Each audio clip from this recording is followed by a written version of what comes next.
My first memory about Mom, actually it probably happened around this time of year, and she was chasing me around Walmart with a Halloween mask on. And I told her that I was going to take her on Oprah one day for scaring me so bad. And this is as close as I could get to Oprah. Hi, Twin Rivers. Okay, do you remember that one time that Dad had on musical socks at Christmas and they went off right in the middle of his sermon and played Jingle Bells on his socks? That was funny. In the middle of his sermon, it's like... And I think it was like in like March whenever that happened too. So that was Christmas kind of more funny. I remember Mom eyeballing us from the, we were on the second row and Mom was always on the front. And man, it didn't take much. We learned them eyeballs real quick. If those eyeballs ever shot over, took that during praise and worship, it was like straighten up. Stop doing whatever you're doing. Quit talking. And be quiet. Yeah. One time I got the eyeball because I was playing cards in church. What's even funnier is that Sister Haynes was the one sitting by her.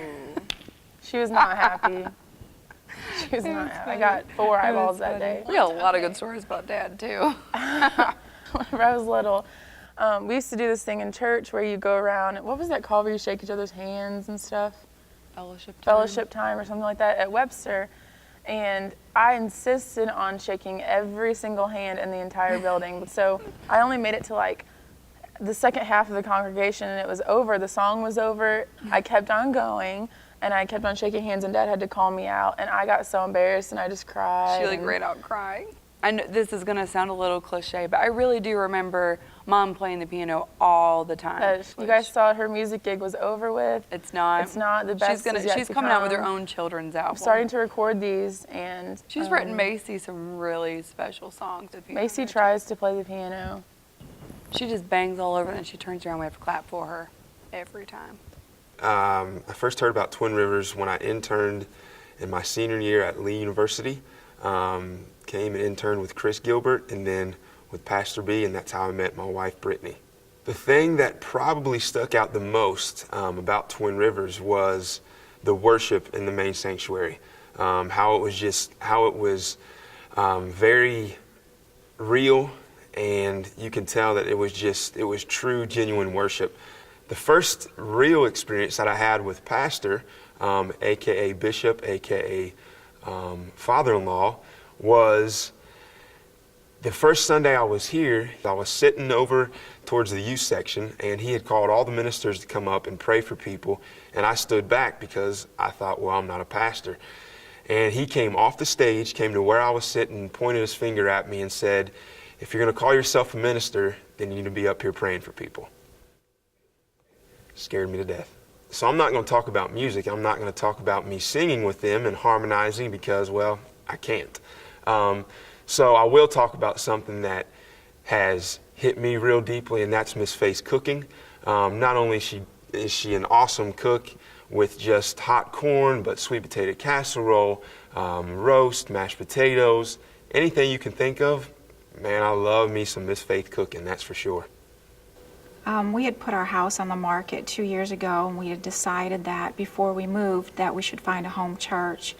And we were told about Twin Rivers from a couple that went to our old church.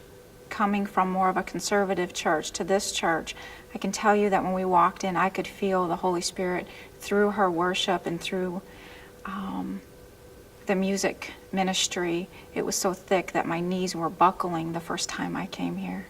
After the third time we came, Pastor preached a service on Does the Holy Spirit Have You?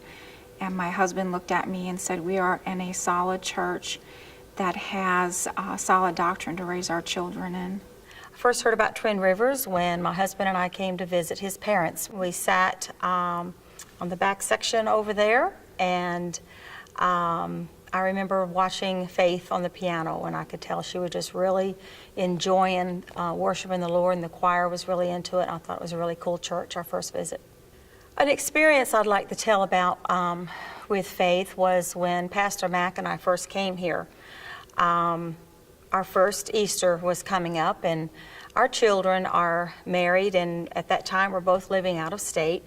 And so we knew on that Sunday that we were not going to have our children there with us, but we didn't really put it all together and understand that we were actually going to be having our very first holiday without any relatives here that we knew.